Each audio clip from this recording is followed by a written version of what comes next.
జీవజలముగా నిలిచావని జలనిధిగా నాలో ఉన్నావని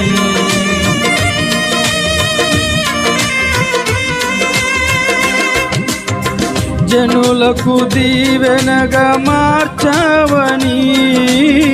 జగతిలో సాక్షిగా ఉంచావని